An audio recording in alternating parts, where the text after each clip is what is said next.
રામ રામ મિત્રો, અત્યારે આપણે વાતચીત કરવાના છીએ કે પશુપાલકો અને સાબર ડેરીના નિયામક મંડળ વચ્ચે સમાધાન કેમ ન થયું.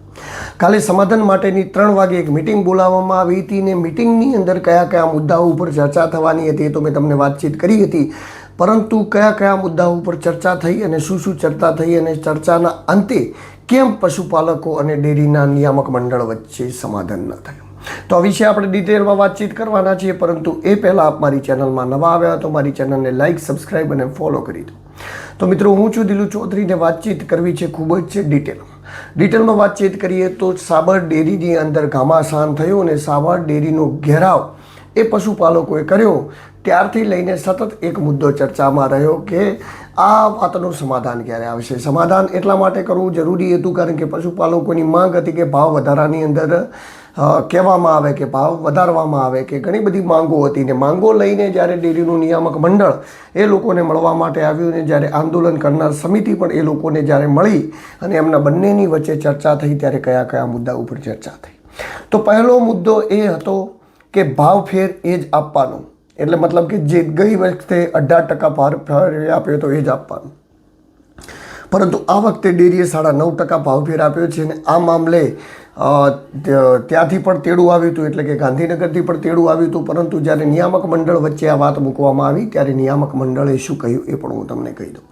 નિયામક મંડળે કહ્યું કે ડેરી ઓલરેડી 2500 કરોડ રૂપિયાના દેવામાં છે અને એમાંથી દર વર્ષે 100 કરોડ રૂપિયા તો આપણે વ્યાજ ભરીએ છીએ, 100 કરોડ વ્યાજ ભરીએ છીએ. અને ત્યારબાદ વાતચીત કરીએ તો આ વખતે જે પશુપાલકોને ચૂકવવા માટે પૈસા લાવવામાં આવ્યા છે 300 કરોડ રૂપિયાની લોન કરીને લાવવામાં આવ્યા છે, એટલે કે પશુપાલકોને જે દૂધ ભાવફેર આપવાનો છે એ લોન કરીને લાવે છે. આવી વાતચીત કરી. જ્યારે ડેરીના નિયામક મંડળે આ રીતની વાતચીત કરી ત્યારે જોવાનું એ રહ્યું કે મિત્રો, આટલી મોટી ડેરી, આટલી મોટી આવક અને આવી ડેરી જો પણ 2500 કરોડના દેવામાં હોય, 100 કરોડ રૂપિયા વ્યાજ ભરતા હોય અને 300 કરોડ રૂપિયા લોને લઈ અને જો પશુપાલકોને ચૂકવવા પડતા હોય તો ડેરીમાં બેઠેલા નિયામક મંડળને વિચાર કરવો જોઈએ કે આપણે ડેરીમાં બેઠા બેઠા કરીશું.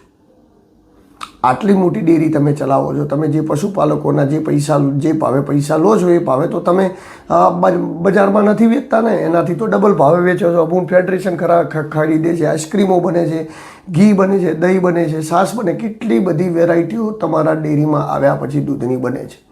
પરંતુ તેમ છતાં જો તમે આટલા દેવામાં હો અને 300 કરોડ તમારે લોન લઈને ચૂકવવા પડતા હોય તો એનો અર્થ એ થાય કે ડેરીના નિયામક મંડળે જે પણ લોકો ચેરમેન પદે આવ્યા કે કોઈ પણ આવે એ લોકોએ સતત ભ્રષ્ટાચાર જ કર્યો છે. ડેરીને આગળ લાવવાની પ્રગતિ બિલકુલ કોઈએ કરી નથી.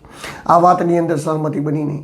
બીજી વાતચીત હતી કે 2.7ની આજુબાજુ ભાવ વધારો ચૂકવી દેવાનો. તો ભાવ વધારાની એ મામલે એવું કહેવામાં આવ્યું કે જ્યારે સરકાર ઓડિટ કરશે ત્યારે ભાવ વધારો અમે ચૂકવી દઈશું.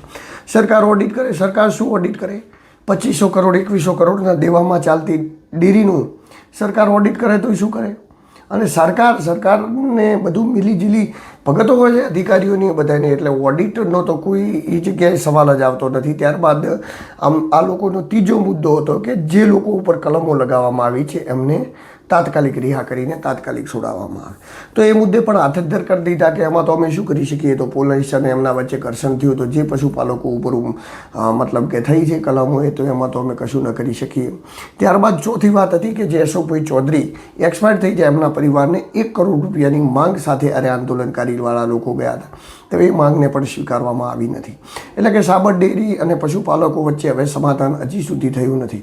હવે આમાં કંઈ આગળના સમય નવા જૂની થાય તો નવાઈ નથી, કારણ કે સતત આ સમાધાન ન થયું. એની બાદમાં આ મિટિંગ પૂરી થઈ, એટલે કે કાલે 3 વાગે મિટિંગ હતી, 5 વાગે આજુબાજુ મિટિંગ પૂરી થઈને જેવું 6 વાગ્યાના આજુબાજુ બધે જ જગ્યાએ ખબર પડી ગઈ કે સાબર ડેરીની અંદર સમાધાન નથી થયું. તો ગામથી અલગ અલગ પ્રકારના પશુપાલકો પોતાના ગામની મંડળીઓ આગળ દૂધ નજરે કરતા દેખાયા. જેવા હું તમને ઘણા પણ દ્રશ્યો બતાવી શકું છું અલગ અલગ ગામના, જે અલગ અલગ ગામના આપ જોઈ રહ્યા છો. અલગ અલગ ગામના દ્રશ્યો છે. અલગ અલગ ગામના લોકો એ પોતાના દૂધ મંડળીઓ દૂધ ઢોળી અને વિરોધ પ્રદર્શન કરતા દેખાયા.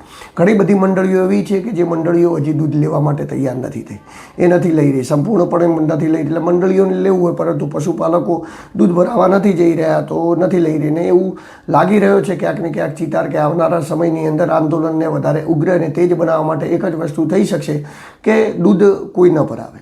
તો આવી જે વાતચીત ચાલી છે કે દૂધ નહીં ભરાવાનું, કોઈ નહીં ભરાવાનું, હવે વાત ઉપર કેટલા લોકો ટકી શકે છે? કારણ કે કિસાન આંદોલન હોય, પશુપાલક આંદોલન હોય કે કોઈ પણ આંદોલન હોય તો એ જ્યારે થતું હોય છે ત્યારે એમ લાગતું હોય છે કે આની અંદર ઘણા બધા લોકો જોડાશે, ઘણા બધા હશે, પરંતુ બહુ નહિવત લોકો જોડાય છે. કારણ કે લોકોને કેવું છે કે દૂધ ન ભરાવે તો કે પણ ચલો આપણે નહીં ભરાઈએ તો આપણે પૈસા નહીં આવે, 10 જણ ના ભરાવે તો 20 જણ ભરાવા જાય, તો એનો કોઈ મતલબ નીકળતો નથી, એનું કોઈ તથ્ય નથી નીકળતું. કોઈ પણ કામની અંદર જ્યારે સંપૂર્ણપણે એકતા દર્શાવવામાં આવે તો જ એનું કામ નીકળે. પરંતુ એ જોવાનો સમય રહ્યો કેવું થયું છે. પણ હાલ તો વિરોધ પ્રદર્શનની અંદર અલગ અલગ પ્રકારની મંડળીઓ એ વિરોધ પ્રદર્શન કરી રહી છે. ઘણી બધી જગ્યાએ એવી ધમકીઓ પણ અત્યારે સોશિયલ મીડિયા ઉપર વાયરલ થઈ રહી છે કે ફરીવાર સાબર ડેરીનો ઘેરાવો થશે. એટલે પ્રશાસન નિયામકને સરકાર જોડે પણ વાતચીત થઈ છે, મળવા માટે ગયા છે. એટલે આની અંદર શું વાતચીત કરવામાં આવે છે જોવાનું રહ્યું. પરંતુ અત્યાર પૂરતું તો સ્પષ્ટ એ લોકોએ એવું કહ્યું હતું કે ભાવફેર એ વધારે નહીં મળે, તમે કાંઈ પણ કરો, અમે જે આ 300 કરોડ રૂપિયા પશુપાલકોને ભાવફેર આ વખતે ચૂક્યો છે એ પણ અમે દેવું કરીને ચૂક્યો છે, એટલે કે લોન લઈને ચૂક્યો છે. એટલે જો તમારે 300 કરોડ લોન લઈને ચૂકવવા પડતા હોય, બીજા 100 કરોડ રૂપિયા નું તમે વ્યાજ ભરતા હો, 2100 ને 2500 કરોડ વચ્ચે સાબર ડેરીનું દેવું હોય, તો તમે સાબર ડેરીની અંદર બેઠા બેઠા આટલા ટાઈમ કર્યું શું કર્યું તમે? કે પછી ભ્રષ્ટાચાર કર્યો હોય તો જ આટલા કેવી રીતે દેવામાં જઈ શકે? મિત્રો તમે વિચાર કરો કે જે પશુપાલકો જોડેથી તમે 50 રૂપિયા 45 રૂપિયા દૂધ ખરીદો છો, એ દૂધને તમે માર્કેટમાં 65 રૂપિયા વેચો છો, એનું દહીં બને તો એની કિંમતો પણ વધારે લગાવીને વેચવામાં આવે છે. અરે એ દૂધમાંથી બનતી છાશને પણ તમે લીટર 30 રૂપિયા વેચો છો. જો આવી રીતે બધી જ રીતે વેચાય છે, 30 રૂપિયા લીટર છાશ વેચાય છે, દૂધ વેચાય, તો એ દૂધમાંથી તો આઈટમો કેટલી બને?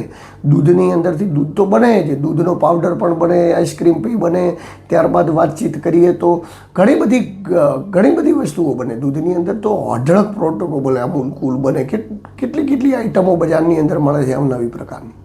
તો આ બધી જ પ્રકારની આઈટમો દૂધમાંથી જ બને છે ને. દહીં બને, દહીંની સાથે દહીં બને તો પાછું છાશે બને, પનીરે બને અને બટરે બને, બધું જ બને.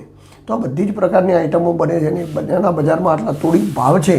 તો તેમ છતાં પણ તમે 300 કરોડ રૂપિયાની લોન લઈ અને જો પશુપાલકોને ચૂકવવા પડતા હોય તો આનાથી ગંભીર વસ્તુ કોઈ ન હોઈ શકે. તમને શરમ આવી જોઈએ ને તમારે ઢાંકણીમાં પાણી લઈને મરી જવું જોઈએ. કારણ કે આમાં બીજી કોઈ વાત જ આવતી નથી. આ પશુપાલકો જે રીતે ખેતી કરી રહ્યા છે, જે રીતે પોતાનું ઘર ચલાવવા માટે મહેનત કરી રહ્યા છે, એ લોકોનો પૈસો ને પૈસાનો તમે ભ્રષ્ટાચારો કરી જાઓ છો, ખાઈ જાઓ છો અને ઉપરથી પછી એમ કહો છો કે અમે લોનો લઈને ચલાવીએ. શું કરવા લોનો લઈને ચલાવો છો ભાઈ?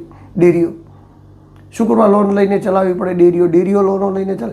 વર્ષોથી ભ્રષ્ટાચારો થતા આવ્યા છે. ભ્રષ્ટાચારોના નામે પૈસા કમાય છે. ખોટા તાયફા બંધ કરી દો તો બધું જ, કોઈ ડેરી દેવામાં નહીં જાય. ખોટા તાયફા, કોઈ સરકારી પ્રોગ્રામો હોય તો પૈસા વાપરી નાખવાના, જમણવારો રાખવાના, પેલી મિટિંગો બોલાવવાની, ફલાણી મિટિંગો બોલાવવાની. જાણે કે સહકારી સંસ્થા તો એક સરકારનું સાધન ન થઈ ગયું મિટિંગ કરવાનું. આજે આ મંત્રી સાહેબ આવે છે ને કાલે પેલા સંત્રી સાહેબ આવે છે ને આ બધું જ કરવાનું બંધ કરી દઈશો તો ફાલતુ ખર્ચા બસી જશે ને ડેરી આપમેળે દેવામાં નહીં જાય. સરકાર તો લોન આપશે, કારણ કે સરકારને તો સહકાર ઉપર કબજો કરવો છે. એટલે જેટલી લોનો સહકારમાં સરકારની વધારે હશે એટલું સરકાર દબાણ કરી શકશે અને દબાણ કરીને એક દિવસ બધું જ પચાવી પડશે. પશુપાલકો પણ રખડી પડશે, પશુપાલકોના જે કામ કરવા એ લોકો પણ રખડી પડશે. એટલે સરકારની નજર પણ ડેરીઓની અંદર બગડી અને એ જ કારણ છે ક્યાંક ને ક્યાંક કે આ ડેરીઓની અંદર અવનવા પ્રકારના ડખા થઈ રહ્યા છે. હવે શું થાય છે જોવાનું રહ્યું. પણ હજી વિરોધ પ્રદર્શન ચાલુ છે. લોકો આ મામલે ઉગ્ર વિરોધ કરી રહ્યા છે. હજી પણ ઘણી બધી મંડળીઓ દૂધ લેવા માટે તૈયાર નથી ને દૂધ જે નથી લઈ રહી એ લોકો દૂધને વેડફીને વિરોધ પ્રદર્શન કરી રહ્યા છે. આ મામલે કાંઈ પણ નવી માહિતી આવશે તો આપણા સુધી પહોંચાડતો રહીશ. નમસ્કાર, રામ રામ. હું છું દિલુ ચૌધરી અને જો તમને મારા વિડીયો ગમતા હોય તો મારી ચેનલ લાઇક, સબસ્ક્રાઈબ, ફોલો કરી દો જેથી હું આપના માટે આવા અદ્ભુત વિડીયો બનાવતો રહું. નમસ્કાર.